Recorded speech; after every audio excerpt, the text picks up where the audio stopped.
काल बैशाखी वर्षा प्रभाव आमर उपकूलवर्ती जिला पार्श्ववर्ती जिला मानकर भी लगुच ये प्रभावटा काली त्वरान्वित आउटिके हम कारण जो पश्चिम झड़र वर्तमान प्रवेश होती धीरे धीरे आमर केंद्रीय भारत पूर्व भारत में अग्रसर होची काली किछिटा प्रभाव उत्तर भारत में उत्तर पश्चिम भारत में देइची।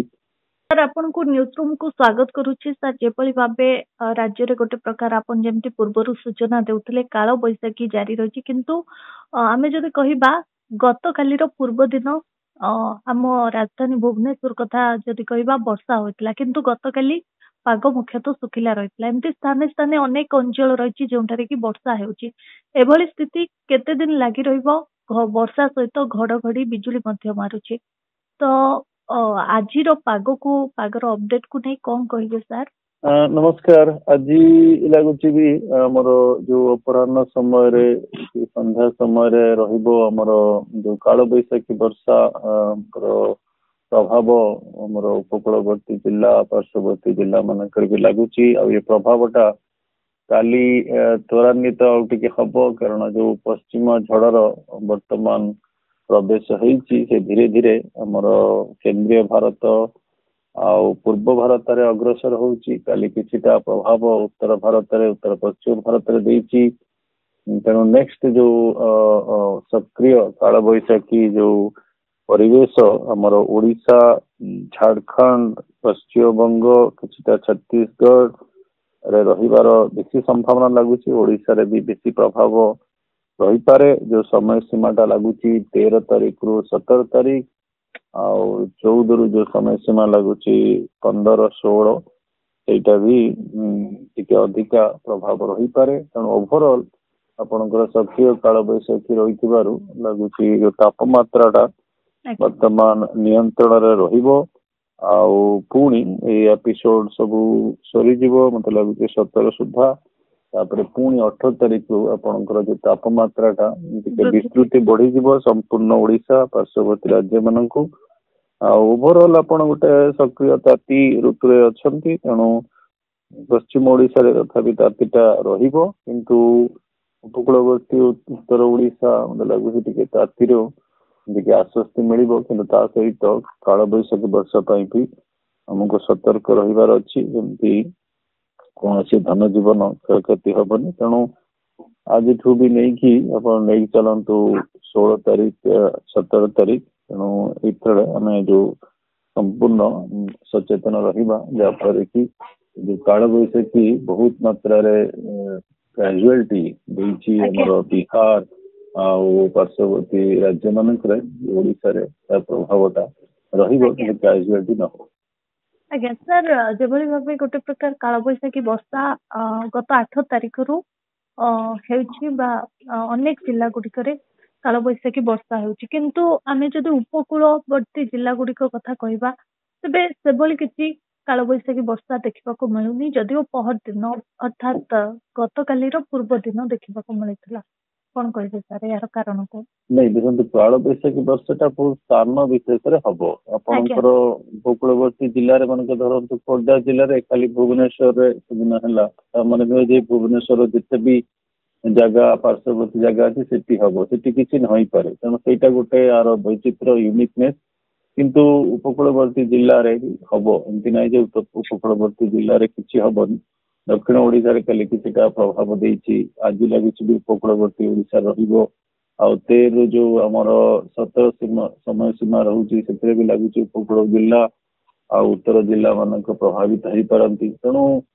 मत लगुच ओडिशा रे गोटे विस्तृति काल बैशाखी रहिबो किंतु मुख्यतः जदि आपण गोटे तुलनात्मक भाव में नेबे उत्तर दक्षिण आमर उपकूल पश्चिम पश्चिम ओडिशा रे लगुच सबुठ कम रहिबो तापरे आमर उत्तर उपकूल रे भी अधिका रही दक्षिण ओडिशा रही तेणु ओवरऑल लगुच उपकूलवर्ती ओडिशा प्लस उत्तर ओडिशा रे टिके अधिका प्राधान्य रही प्रभावटा मोटामोटी मुख्यतः प्रभावटा जो 13 समय सीमा रहुची 17 तारीख 18 तारीख से अधिका प्रभाव रही पारे। सर जमती कि उपकूल रे बेले बेले कलाहांडिया मेघ आसुची हेले वर्षा हेउनी किंतु पहाड़िया एरिया जो रही ଧଳା ବାଦଲ ଆସିଲେ ବି ତା ଘନୀଭୂତ ହୋଇ ସଙ୍ଗେ ସଙ୍ଗେ ପ୍ରବଳ ବର୍ଷା ହେଇଯାଉଛି।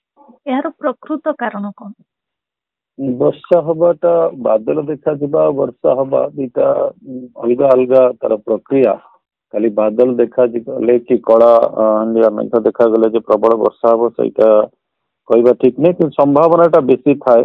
ଆପଣଙ୍କର ଯୋଉ ଉତ୍ତର ଜିଲ୍ଲା ମାନଙ୍କରେ ଟିକେ ଅଧିକା ବାୟୁର ଚଳନ ରହୁଛି, ଯୋଉଟା ବାୟୁକୁ ଊର୍ଦ୍ଧ୍ୱଗାମୀ କରାଉଛି ଆଉ ବାଦଲ ସହିତ ସାଙ୍ଗେ ସାଙ୍ଗେ ବର୍ଷା ବି କରେଇ ଦଉଛି। କାଲି ବି ମତେ ଲାଗୁଛି ଉତ୍ତର ଜିଲ୍ଲା ମାନଙ୍କରେ ଯୋଉ ଆମର ପାର୍ଶ୍ୱବର୍ତ୍ତୀ ଛତିଶଗଡ ଆଉ ଝାଡଖଣ୍ଡ ଥିଲା କିଛିଟା ପ୍ରଭାବ ବୋଧେ ରହିଛି, ତେଣୁ ସେଠି ଟିକେ କଣ୍ଡିସନ ଟା ସୁହାଉଛି। ଉପକୂଳବର୍ତ୍ତୀ ଜିଲ୍ଲାରେ ଯଦିଓ ବାଦଲ ମାନେ ରହୁଛନ୍ତି କିନ୍ତୁ କାଁ ଭାଁ କାଳବୈଶାଖୀ ସୃଷ୍ଟି କରୁଛି, କିନ୍ତୁ ସେ ସମ୍ଭାବନା ଟା ମତେ ଲାଗୁଛି ପରିବର୍ତ୍ତନ ଆସିବ ନେକ୍ସଟ 4-5 ଦିନରେ।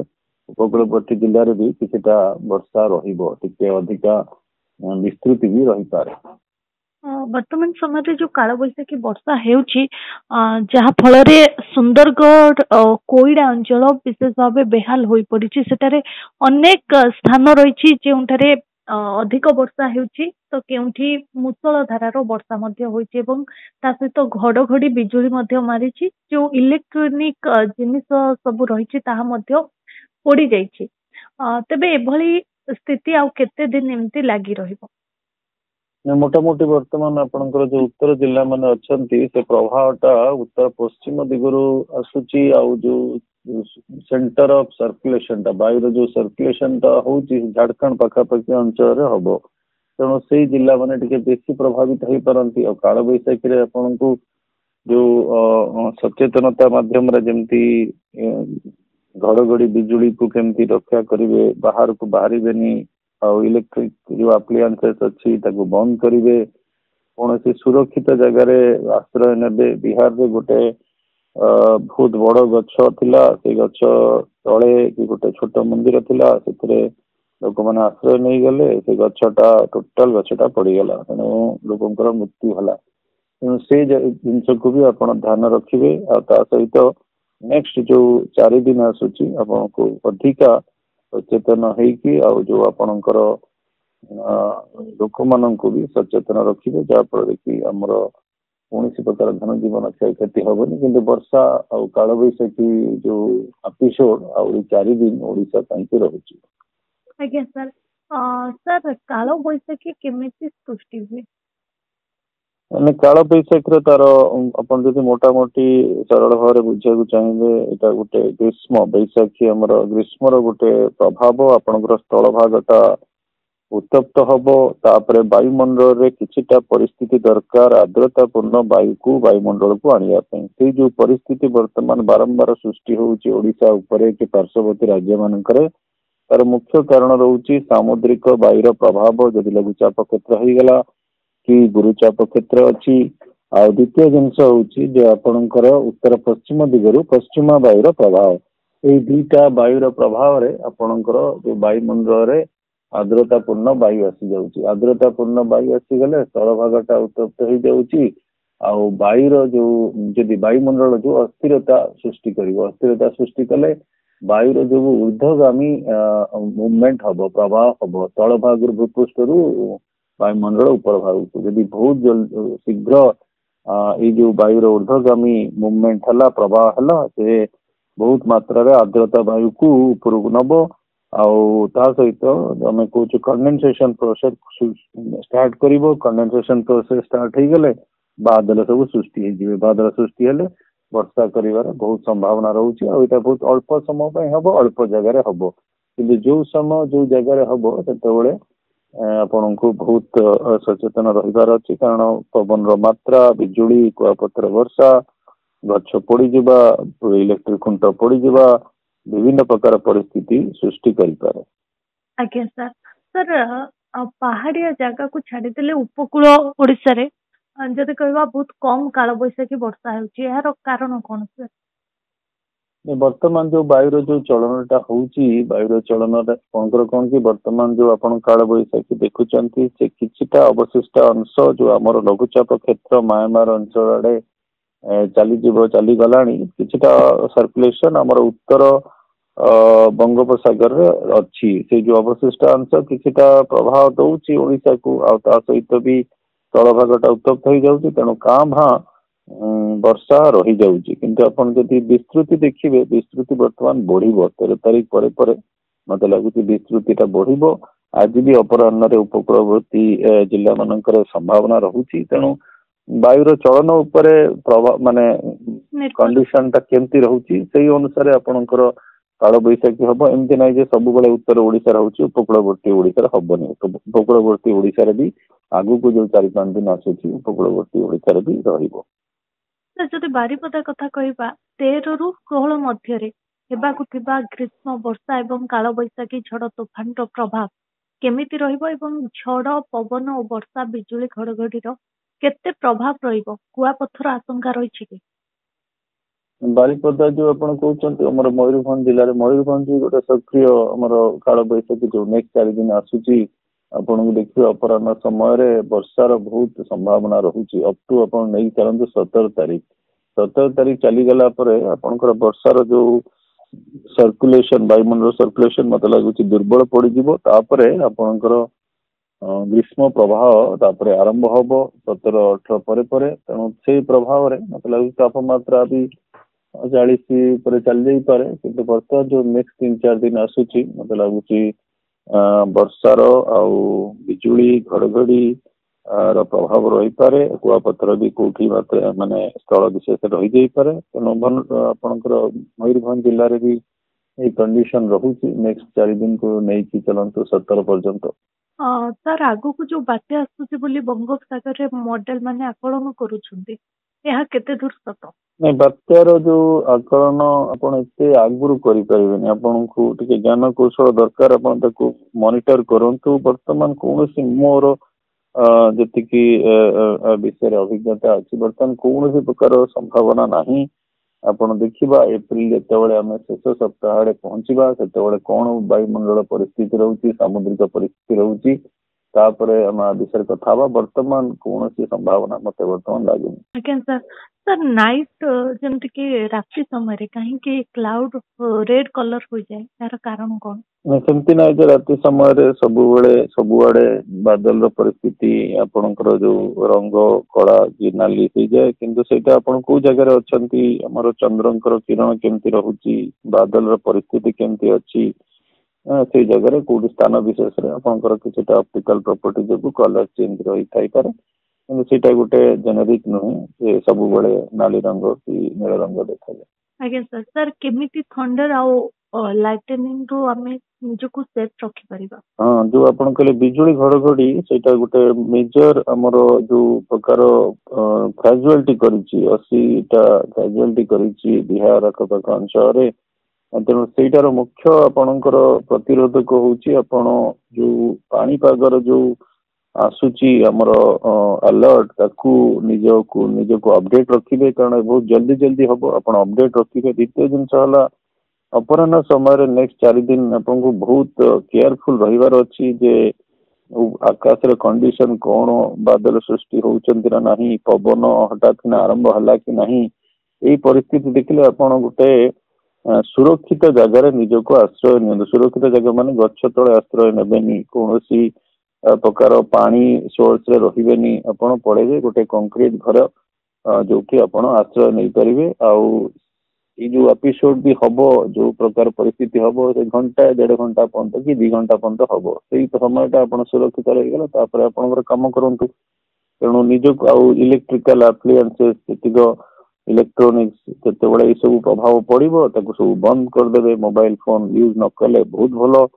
ଆଉ ଯଦି କୁଆପଥର ଯୋଉ ପ୍ରଭାବ ବି ଆପଣ ଦେଖୁଛନ୍ତି, କୌଣସି କଂକ୍ରିଟ ଘରେ ଆଶ୍ରୟ ନେବେ। ଏଇ ସବୁ ପ୍ରକାର ପରିସ୍ଥିତି ଆପଣ ଯଦି ଅବଲମ୍ବନ କରିବେ, ମତେ ଲାଗୁଛି ଆମର ଧନ ଜୀବନ ହାନି ହବନି। ମୁଖ୍ୟତଃ ବିଜୁଳି ଘଡଘଡି ପବନ ଗଛ ପଡିଯିବା ଏଇ ସବୁ ଜିନିଷରେ ବହୁତ କ୍ୟାଜୁଆଲିଟି ହେଇଛି। ତେଣୁ ଆମେ ସେଥିପାଇଁ ବହୁତ ସଚେତନ ରହିବା ନେକ୍ସଟ 4-5 ଦିନ। ଯୋଉ ପୋଷ୍ଟ ମନସୁନ କେବେ ହୁଏ? ମନସୁନ ଆମର କହିଲେ ଜୁନ ରୁ September, June July August September. Post monsoon ମାନେ ମନସୁନ ପରବର୍ତ୍ତୀର ଯୋଉ ସମୟ ସୀମା, ତାକୁ ଆମେ କହୁଛୁ ଅକ୍ଟୋବର ନଭେମ୍ବର। ତାପରେ ଆପଣଙ୍କର ମୁଖ୍ୟତଃ ଶୀତ ପ୍ରଭାବ ରହୁଛି ଡିସେମ୍ବର ଜାନୁଆରୀ ଫେବୃଆରୀ। କିନ୍ତୁ अबिका बहुत आदरे व्यतिक्रम देखा गलानी आपनकर फेब्रुआरी मास जदिओ शीत किंतु खरा हीट वेव आसी जाउची फेब्रुआरी मास रे स्प्रिंग एप्रिल गोटे ट्रांजिशन मंथ रे कि मार्च गोटे ट्रांजिशन मंथ रे कंसीडर करा जाए वर्तमान से बहुत खरा होची तेणु टिके ऋतु चक्र व्यतिक्रम आसुची किंतु पोस्ट मानसून कहले हमें अक्टोबर नवंबर साधारणतः बुझीता। ଆଜ୍ଞା sir sir western disturbance and low pressure same ଜିନିଷ। हाँ नहीं लघुचाप क्षेत्र आपनकर लघुचाप क्षेत्र विभिन्न रूप में वायुमंडल चली थाए लघुचाप आपण जो कहूँ आम से मुख्यतः आम बुझी था सामुद्रिक जो प्रभाव रे जो लघुचाप सृष्टि होता है बंगोपसागर आमर से मुख्यतः गोटे चिराचरित जो अंडरस्टैंडिंग थाए लघुचाप कहला माने बंगोपसागर गोटे किसी सृष्टि है किंतु लघुचाप माने नुहे खाली सहीटा आपंकर पश्चिमा झड़ जो आसूची मेरु अंचल कि भूमध्य सागर रु वेस्ट एशिया देखी भारत आड़ को प्रवेश करुच्ची कि वर्तमान जो प्रवेश करुच्ची 12-13 एप्रिल आड़े से भी गोटे प्रकार लघुचाप क्षेत्र किंतु तार वायुमंडल जो परिस्थिति थाए वायुमंडल ऊपर भाग थाए से लघुचाप क्षेत्र से लघुचाप क्षेत्र बहुत समय अरब सागर रु भी जल नहीं कि भूमध्य सागर रु जल नहीं कि जिते आसे पहाड़ रे माड़ हुए आमर उत्तर भारत पहाड़ तेणु बहुत प्रकार वर्षा तुषारपात करे वर्तमान से प्रभावटा वर्तमान आमको धीरे धीरे केंद्रीय पूर्व भारत आड़ अग्रसर करुच्ची से प्रभावटा जो स्थल भागटा उत्तप्त अच्छी किछिटा आर्द्रता पूर्ण वायु आसीज पश्चिमा झड़ द्वारा आपंकर काल बैशाखी सृष्टि करदेव ता सहित भी आम सामुद्रिक जो परिवेश पाखे अच्छु सी आउ टिके ताधरे फुएल दब मॉइस्चर देकी तेणु काल बैशाखी वर्षा सृष्टि करदेव तेणु काल बैशाखी जो मेन कारण भी रोचे पश्चिमा झड़ भी गोटे लघुचाप क्षेत्र कहले अत्युक्ति हबनी।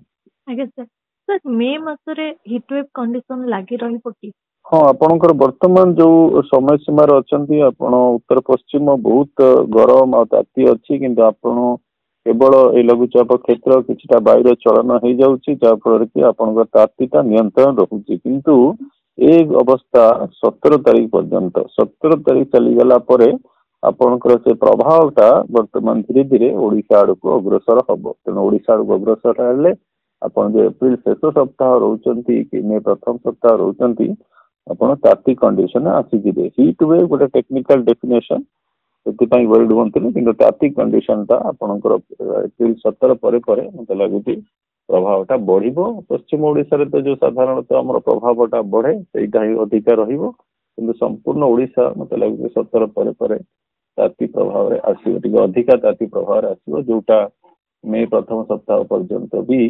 कंटिन्यू करें। आज्ञा सर सर गोटे क्वेश्चन रही थंडर लाइटनिंग रे कहीं डेथ होता है नहीं थंडर लाइटनिंग रे आपनकर मुख्यतः जो बिजुली घड़घड़ी कहूँ गोटे बहुत intense charge million volts charge टा गोटे सर्किट देकी पास करिवो ई जगह हमर कहूँ बादल क्लाउड एंड ग्राउंड बादल और भूपृष्ठ जो कनेक्टिविटी टा थाए देखिए काली बहुत गुड़ा गछ गुड़ा जलुची ताल गछ सब जलुची कारण सेठी माड़ होईची आ जोटा उच्चारे रहिबो से सर्किट टा क्लोज हो जे वायुमंडल रु भूपृष्ठ को जो लिंक टा बनीगला जति सेटिक अमाउंट रो वोल्ट आपणकर निज ह्यूमन बॉडी रे पशिबो से आउ माने आपनको कैजुअलिटी करेबो काली इभिन जो घर भितर भी वज्रपात होईची लाइटनिंग अरेस्टर नहीं से घर कांथ भी सब फटई देची मंदिर कांथ फटई देची तेणु प्रचंड बिजुलीपात हेले सेगुड़ा आपनकर ह्यूमन सस्टेनेबिलिटी बाहर तेणु आपण बाहर एक्सपोजर रहिबेनी अपराह्न समय रे बहुत अलर्ट रहिबे आ पाणीपागर विशेष जो अपडेट सब नेबे ताफले आपण नेक्स्ट 4-5 दिन निजको संपूर्ण सुरक्षित रखि परिबे हमर कैजुअलिटी जेंति रहिबो। ठीक है सर बहुत बहुत धन्यवाद सर आपन आलोचना पे।